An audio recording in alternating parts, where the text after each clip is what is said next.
UPSC की civil सेवा परीक्षा आयोजित करता है और हर साल पिछले साल हुई परीक्षा के रिजल्ट्स भी घोषित करता है।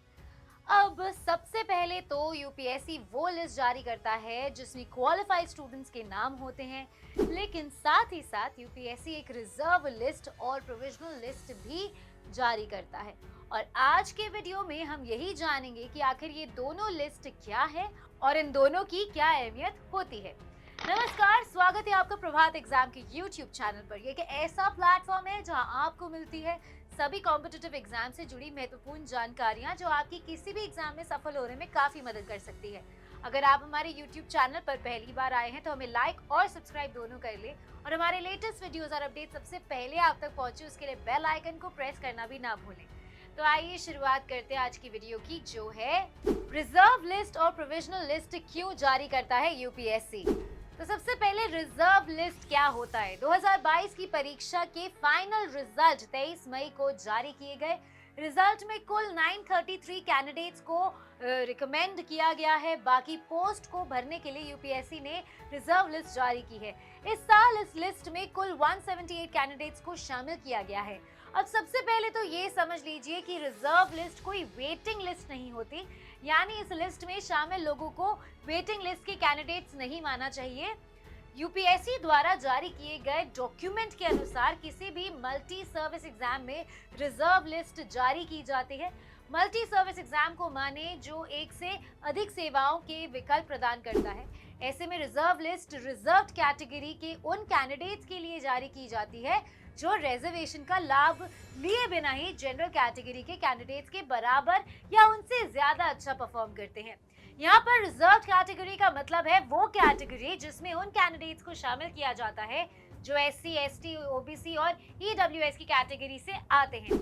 इन सब की शुरुआत हुई साल 2019 में, जब अचानक से ये कहवर निकलकर सामने आई कि सिविल सेवा परीक्षा 2019 के लिए जो वैकेंसी बताई गई थी उनके मुकाबले कम कैंडिडेट्स के नामों को रेकमेंड किया गया है।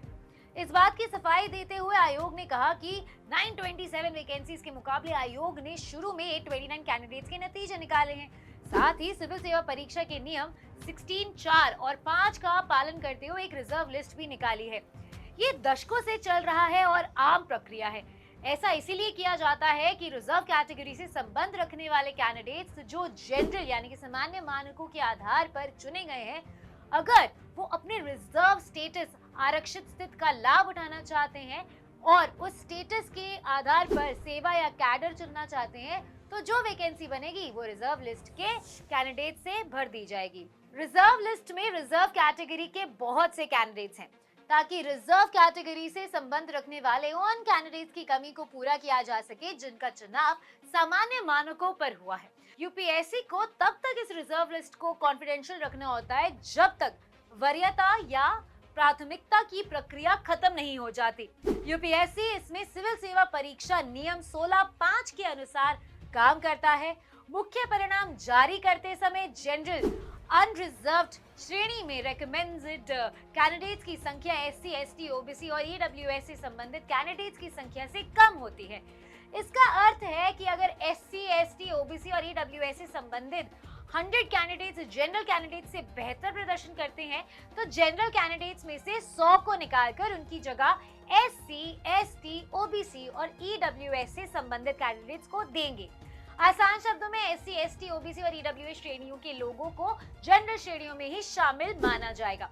लेकिन ये भी जानना महत्वपूर्ण है कि अनरिजर्व्ड कैटेगरी में आने वाले रिजर्व कैंडिडेट्स को वापस अपनी कैटेगरी में जाने का अवसर मिलता है। अब बात करते हैं प्रोविजनल लिस्ट की। यूपीएससी की रिजर्व लिस्ट की तरह ही प्रोविजनल लिस्ट भी जारी की जाती है। प्रोविजनल लिस्ट में कैंडिडेट्स को शामिल किया जाता है जिनके डॉक्यूमेंट में कोई समस्या पाई गई है या किसी और कारण में उन्हें रोक दिया गया है। मतलब ये है कि अगर आपने यूपीएससी के सभी स्टेज क्लियर कर लिए हैं लेकिन डॉक्यूमेंट वेरिफिकेशन में कोई समस्या मिली तो आप प्रोविजनल लिस्ट में रखे जाएंगे। जब आप उसे ठीक कर वेरीफाई कर लेंगे, आपका नाम प्रोविजनल लिस्ट से हटा दिया जाएगा और मुख्य लिस्ट में शामिल कर दिया जाएगा। तो दोस्तों, उम्मीद है कि अब आप यूपीएससी की रिजर्व लिस्ट और प्रोविजनल लिस्ट दोनों के बारे में और दोनों के बीच का अंतर समझ गए होंगे। और यदि इसके बाद भी आपके मन में कोई और डाउट हो तो बेझिझक हमें कमेंट सेक्शन में करके पूछ सकते हैं। अगर आपको हमारा ये वीडियो पसंद आया है तो इसे अपने दोस्तों के साथ जरूर शेयर करें, और अगर आपके पास हमारे लिए कोई भी सवाल है तो इसे कमेंट सेक्शन में लिखकर हमें जरूर बताएं।